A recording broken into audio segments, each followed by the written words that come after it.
Perkenalkan, nama saya Farel Anugrah dari Prodi Informatika dengan NRP 2015-2022-042. Di sini saya akan mengidentifikasikan tentang grafik atau diagram. Diagram atau grafik merupakan sebuah representatif grafis dari data yang diwakili dengan bentuk simbol seperti batang dalam bagian batang, garis dalam sebuah diagram garis, atau irisan dalam bagian pie. Yang pertama adalah grafik batang. Grafik ini menunjukkan perbandingan numerik antara kategori dan jumlah kolom tidak boleh terlalu besar. Tabel aksis mungkin akan nampak tak lengkap jika terdapat terlalu banyak kolom. Contohnya seperti ini. Selanjutnya adalah grafik balok. Grafik balok memungkinkan penggunaan bar yang banyak. Kalau dibandingkan dengan grafik yang sebelumnya, posisi kedua aksis di grafik ini diubah dari tengah ke samping kanan dan atau ke samping kiri. Bisa dilihat contohnya seperti ini. Selanjutnya adalah grafik garis. Grafik garis digunakan untuk menampilkan perubahan data dalam satu rentang waktu yang dapat ditandai dengan kecenderungan untuk menampilkan perubahan data seiring waktu atau kategori yang teratur. Perlu diketahui bahwa banyaknya data di grafik garis harus melebihi 2. Bisa digunakan sebagai standar pengukuran volume data yang besar dan tidak melebihi 5 poin lain di grafik yang sama. Grafik ini biasanya digunakan oleh para trading karena memungkinkan mereka melihat naik turunnya uang. Contohnya seperti ini.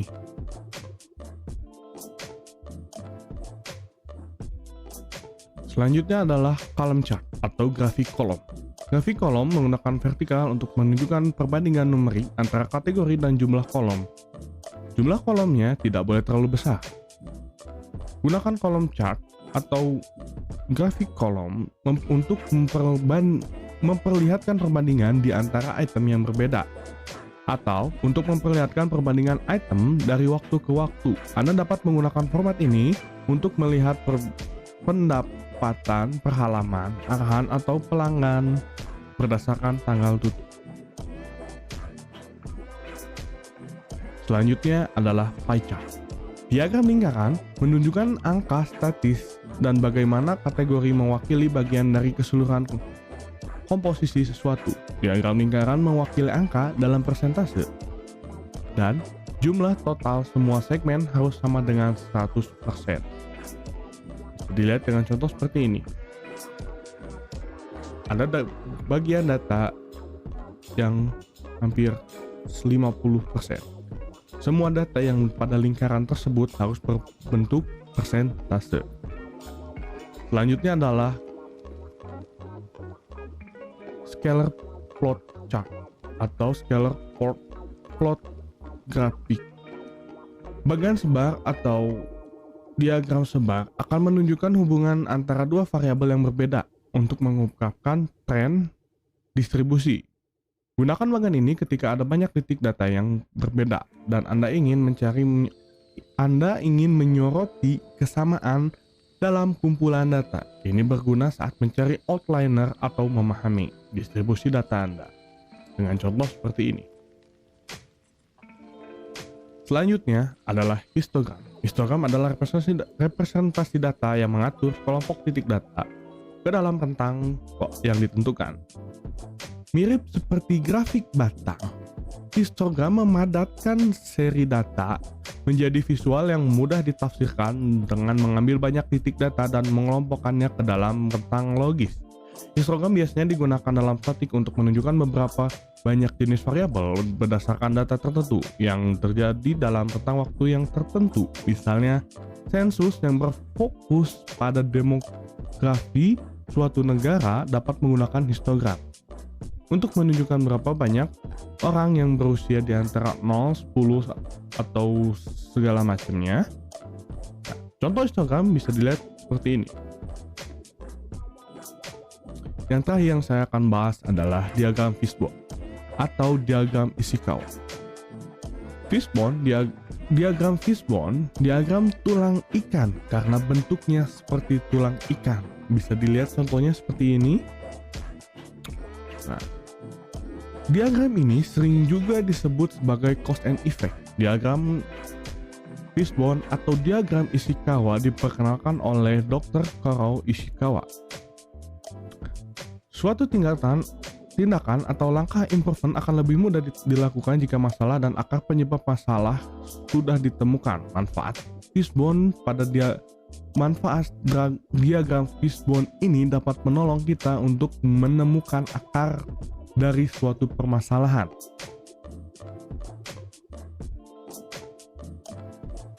Mungkin sekian dari saya untuk membahas tentang mengidentifikasikan diagram. Terima kasih. Bila ada salah, mohon maaf.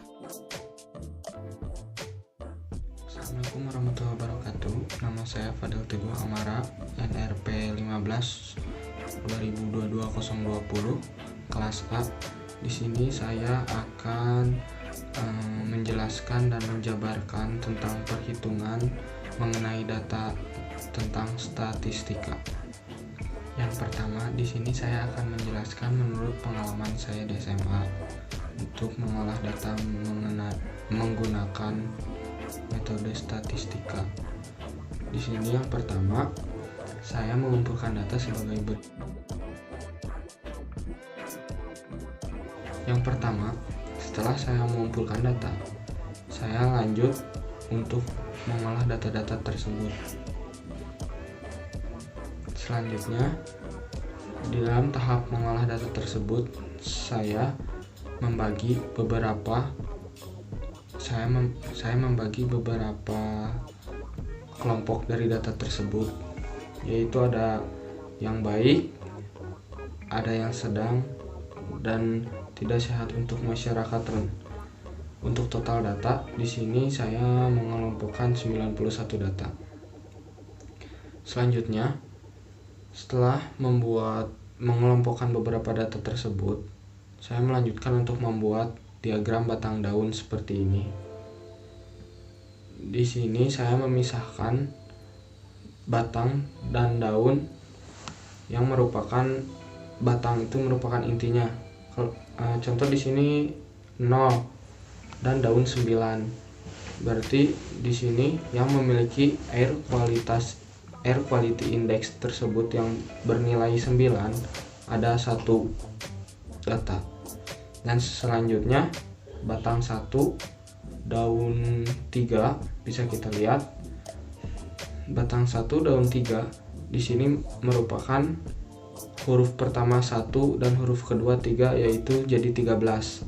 Dan selanjutnya batang 1 daun 6 menjadi 16, batang 1 daun 7 menjadi 17, dan batang 2 daun 3 menjadi 23, dan seperti berikut. Nah, di situ saya memisahkan seperti ini, ada jumlah-jumlahnya. Contoh saya akan sebutkan untuk yang memiliki AKI 9 yaitu berjumlah 1. Untuk selanjutnya, setelah saya membuat diagram batang daun, saya melanjutkan untuk membuat distribusi frekuensi. Contoh tabelnya seperti berikut. Saya memisahkan dari AKI atau Air Quality Index dari paling rendah ke paling akhir beserta jumlah-jumlahnya, dan dikelompokkan beserta jumlahnya juga seperti berikut.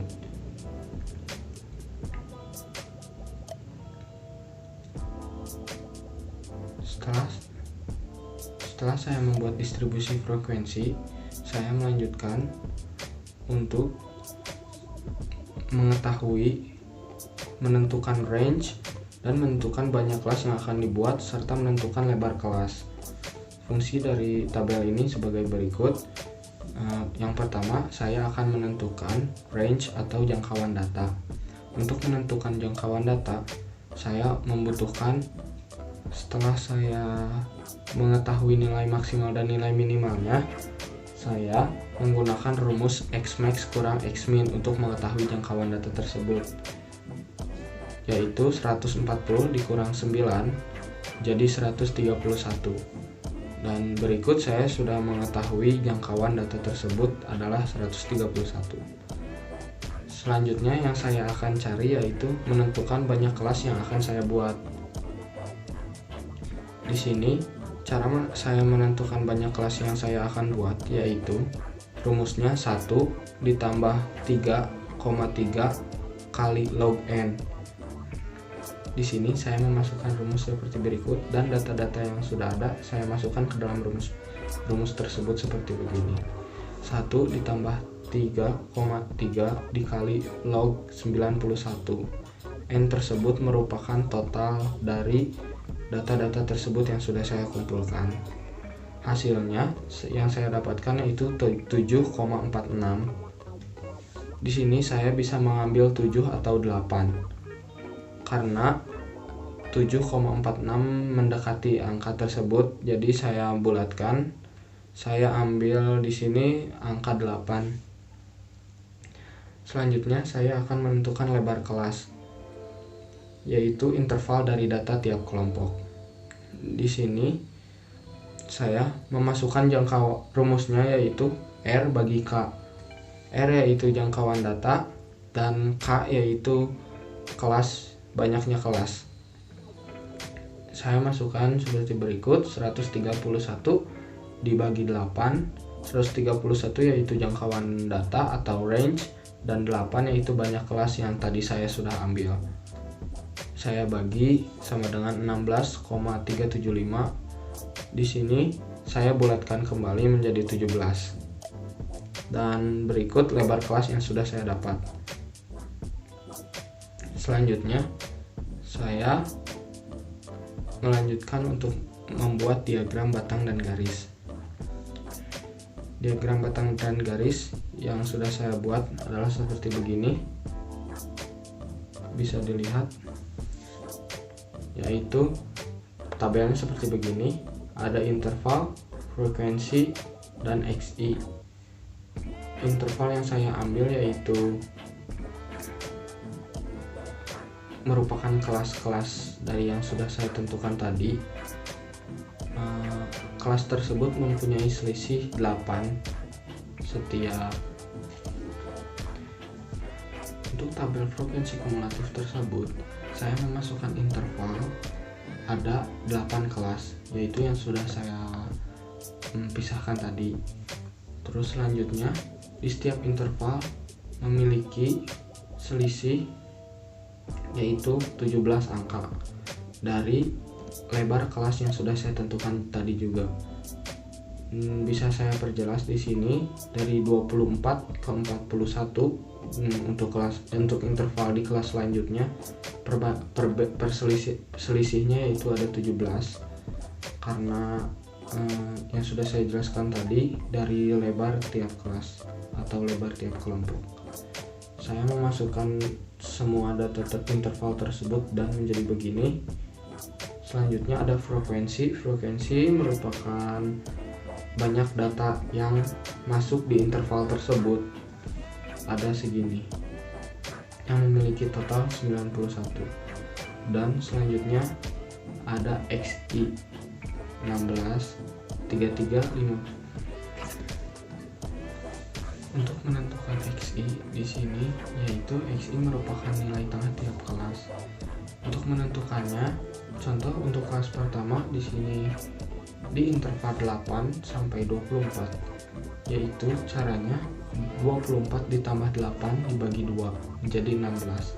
Untuk kelas selanjutnya di interval 25 sampai 41, di sini 25 tambah 41 dibagi 2 menjadi 33. Berikut untuk menentukan nilai tengah tiap kelas atau XI. Setelah ditentukan nilai XI-nya, kita buat tabel seperti begini dan jadi frekuensi kumulatif. Untuk selanjutnya, saya membuat frekuensi kumulatif kurang dari. Yang digunakan adalah nilai tepi bawah kelas. Untuk menentukan nilai tepi bawah kelas, di sini saya melihat dari interval frekuensi kumulatif. Contoh di interval frekuensi kumulatif yang pertama di sini di kelas 8 sampai 24. Nilai paling bawahnya yaitu 8 dan kita kurangi 0,5 untuk mendapatkan tepi bawah kelas tersebut. Dan berlaku untuk di kelas-kelas berikutnya. Seperti begini contohnya. Dan selanjutnya ada frekuensi kumulatif lebih dari. Sebenarnya untuk frekuensi kumulatif lebih dari tidak beda jauh dengan kurang dari. Ya, di sini menggunakan lambang lebih dari dan memasukkan frekuensi kumulatif pada tabel tersebut sesuai dengan intervalnya seperti berikut. Selanjutnya, di sini saya akan membuat OGIF positif. OGIF positif berasal dari tabel distribusi kumulatif kurang dari dengan tambahan tepi bawah dari kelas terendah. Ciri dari OGIF positif adalah grafiknya menaik. Kenapa grafiknya menaik? Karena di tabel OGIF positif saya memasukkan dari data yang memiliki frekuensi paling rendah sampai tertinggi. Selanjutnya di sini saya membuat tabel distribusi frekuensi relatif. Untuk rumusnya saya menggunakan rumus seperti berikut: FI dibagi sigma F kali 100%. Di sini FI saya mengambil dari frekuensi tabel berikut dan sigma F-nya saya ambil dari total data yang saya telah ambil. Contoh 11 dibagi 91 lalu dikali 100% dan saya mendapatkan hasil 12,08. Hasil tersebut saya bisa masukkan ke dalam tabel frekuensi relatif persen sebagai berikut. Selanjutnya saya membuat tabel histogram dan poligon frekuensi. Di sini data yang diperlukan adalah tepi atas dan tepi bawah tiap kelas. Untuk menentukan data tepi atas dan tepi bawah tiap kelas, saya mendapatkannya dari interval kelas yang sudah saya buat, yaitu contoh 8 sampai 20 kelas 8 sampai 24. Di sini saya ambil data kelas 1 untuk tepi bawahnya, yaitu ada 8, tinggal kurangi 0,5 jadi 7,5 untuk tepi bawah kelas 1. Dan di sini untuk data kelas 1 sampai 24 kan, di situ 8 sampai 24. Di sini saya tinggal kebalikannya, saya tinggal tambahkan 0,5 untuk mendapatkan kelas tepi at. Di sini saya tambahkan 0,5 untuk mendapatkan tepi atas kelas untuk di interval kelas nomor 1. Contohnya di sini ada kelas nomor 1 yaitu interval 8 sampai 24. Di sini saya ambil 24 karena itu kelas atasnya dan saya tambahkan 0,5 menjadi 24,5 dan saya dapatkan kelas tepi atas untuk kelas 1 untuk interval ke-1. Dan dari data-data yang sudah saya dapatkan, saya bisa melanjutkan untuk membuat histogram tabel berikut seperti begini. Dan ini data-data yang sudah saya masukkan ke dalam tabel histogram berikut. Selanjutnya ada tabel poligon frekuensi atau diagram garis.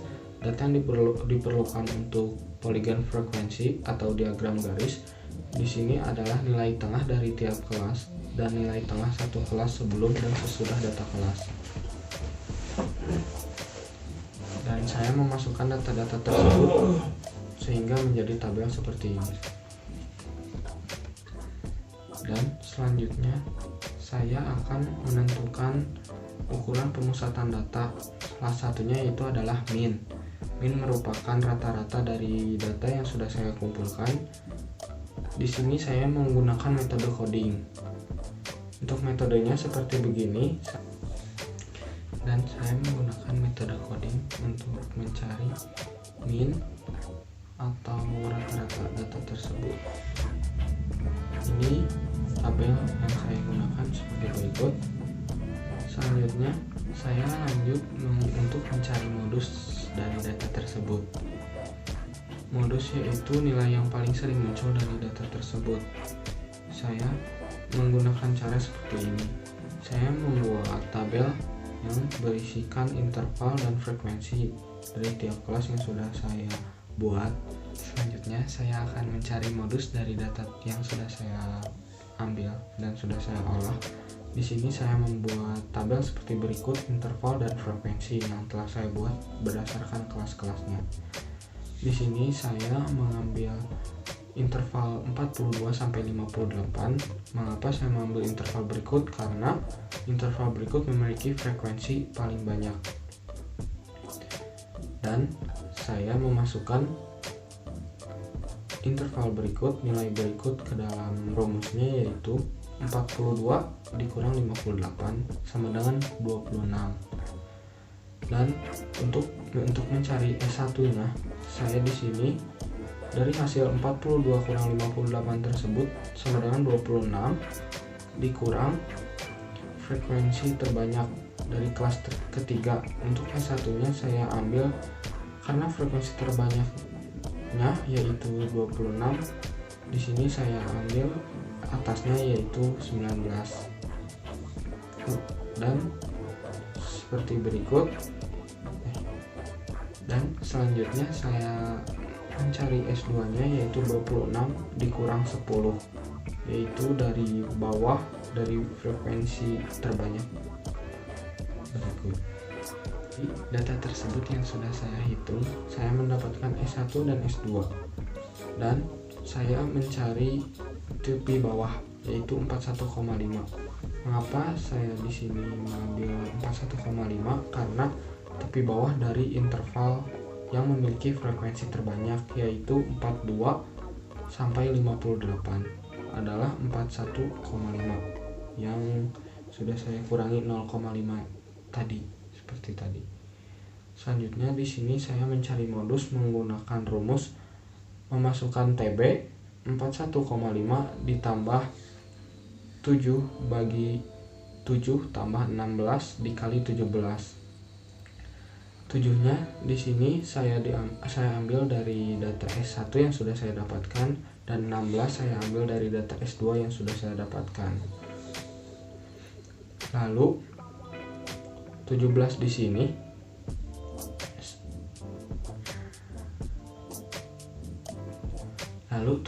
sini saya ambil dari lebar kelas interval atau data tiap kelompok tersebut.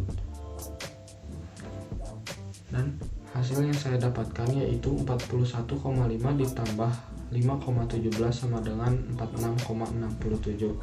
Berikut adalah modus yang Perkenalkan, nama saya Dani Prastya Lakim dengan NRP 15202228 dari kelas A dan dari kelompok kedua.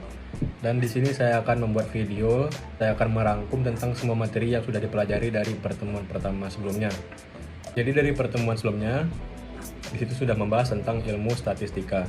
Nah, ilmu statistika sendiri artinya adalah ilmu tentang data. Data itu adalah sebuah kumpulan fakta. Dan apa saja yang akan kita lakukan dalam ilmu statistika? Itu kita akan melakukan mengumpulkan data, mengolah data, menganalisis data tersebut, dan menarik kesimpulan dari hasil yang didapatkan dari data tersebut. Statistika terbagi dua, itu ada statistika inference dan statistika deskriptif. Berdasarkan pertemuan yang sebelumnya, kita sudah mempelajari tentang statistika deskriptif. Itu dibagi dua lagi kelompoknya, ada yang numerik dan grafik. Contoh dari deskriptif numerik sendiri itu ada ukuran gejala pusat, ukuran letak, dan ukuran sebaran. Dan untuk contoh dari grafik sendiri itu ada diagram lingkaran atau pie chart, diagram batang, diagram histogram, diagram garis, scatter plot, box plot, dan fishbone. Nah, untuk skala pengukurannya sendiri itu dibagi lagi menjadi beberapa kelas. Contohnya seperti nominal, ordinal, interval, dan rasio. Nah, untuk nominal dan ordinalnya sendiri itu biasanya memakai data yang kualitatif. Sedangkan untuk yang interval dan rasio itu menggunakan data yang kuantitatif atau berupa angka. Dan juga kesimpulan yang bisa saya ambil dari pertemuan sebelumnya itu, dalam statistika itu ada beberapa istilah. Yang pertama ada populasi, yang berarti sekumpulan objek yang akan diteliti dan punya karakteristik yang sama. Yang kedua ada sensus. Sensus yang artinya itu meneliti semua objek tanpa terkecuali. Nah, jadi maksud dari sensus tersebut adalah kita meneliti keseluruhan populasinya tanpa ada pengecualian, tanpa ada perbedaan di situ. Untuk sensus dan sampling sendiri ini, mereka berdua termasuk ke dalam cara kita mengambil data dari suatu populasi tersebut. Bedanya ada di kalau di sampling kita hanya mengambil beberapa data saja, beberapa objek saja dengan syarat tertentu. Kemudian selanjutnya ada parameter. Parameter itu artinya adalah ukuran yang ada di populasi. Dan selanjutnya ada istilah representatif. Maksud representatif di sini itu adalah beberapa objek yang bisa menggambarkan keseluruhan dari populasi tersebut. Nah, yang bisa mewakilkan ataupun menggambarkan satu populasi tersebut. Dan yang terakhir ada istilah generalisasi yang artinya adalah kesimpulan dari sampel yang diambil dari sebuah populasi. Oke, mungkin sekian dari saya untuk videonya. Bila ada kekurangan atau kesalahan, saya mohon maaf. Saya Dani Prasetya Hakim pamit undur diri.